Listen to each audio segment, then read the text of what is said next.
Hello friends, welcome back to Surabhi की पाठशाला। आज की इस वीडियो में हम पढ़ेंगे प्रोसेस ऑफ स्टाफिंग। तो staffing is one of the functions of management. इसके टोटल 8 पॉइंट्स होते हैं प्रोसेस के। Estimating the manpower requirement, recruitment, selection, placement and orientation, training and development, performance appraisal, promotion and career planning, and compensation is the last point or the last step. So the first point is estimating the manpower requirement. Understanding the manpower requirement would necessitate workload and workforce analysis. जब हम अपना workload और workforce analysis करते हैं तो ही हमें पता चलता है कि हमें कौन से डिपार्टमेंट में कितने एम्प्लॉयज़ की ज़रूरत है, हमें कितने एम्प्लॉयज़ को रिक्रूट करना है. So this is the first point.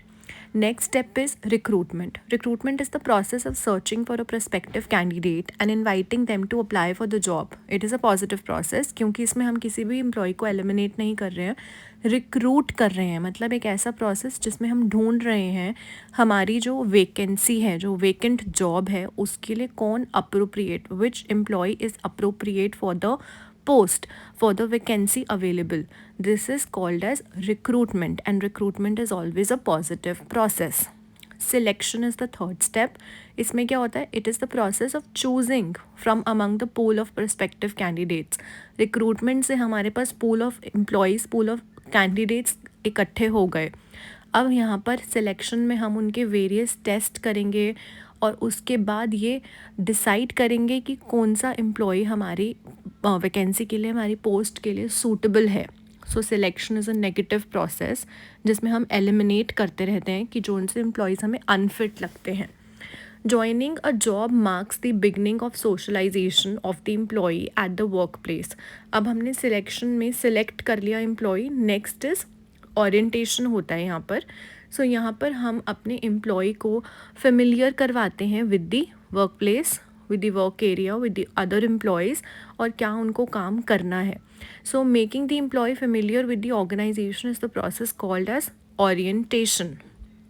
Next point is improving the existing job skills and learning new skills which improves the job performance is referred to as training and development. So next point is training and development. अब employee हमारा select हो गया, उसकी orientation हो गई. अब उनको हम ट्रेनिंग देंगे कि आपको कैसे अपनी एग्जिस्टिंग स्किल्स को और इम्प्रूव करना है, या आप कोई भी न्यू थिंग्स कैसे लर्न कर सकते हो, न्यू स्किल्स को कैसे पॉलिश कर सकते हो, लर्न कर सकते हो, ताकि आपकी जो जॉब की परफॉर्मेंस है वो और बेटर होती जाए. Next is performance appraisal. Performance appraisal का मतलब होता है एम्प्लॉय को फीडबैक देना कि आप कैसा काम कर रहे हो, जो उन्होंने काम करा है, the work done by them, और द परफॉर्मेंस जो उन्होंने करी है उसको इवेलुएट करना. So evaluation of the employees performance is done in the step which is called as performance appraisal. Next is those employees which are performing well will be promoted to higher level and organization plans career for them. यहाँ पर होती है career development planning कि जो उनसे employees बहुत अच्छा कर रहे हैं तो ऑर्गेनाइजेशन उनके लिए आगे फ्यूचर करियर डेवलपमेंट या करियर प्लानिंग करती है. Last point is in process of staffing is compensation. यहाँ पर कॉम्पनसेशन प्लान्स बनते हैं. Compensation plans are made and given to employees. Compensation is based on their performance. जैसे कईयों को हाइक मिलती है सैलरी में, कुछ परसेंटेज एक्स्ट्रा मिलता है. सो ये डिपेंड करता है टाइम ड्यूरेशन के, एम्प्लॉयज़ की क्या टाइम ड्यूरेशन रही है. कॉम्पनसेशन प्लान्स काफ़ी डिफरेंट होते हैं. So this is one of the last step of process of staffing. So with this, the process of staffing is completed. I hope you guys find this video useful. Thank you for watching.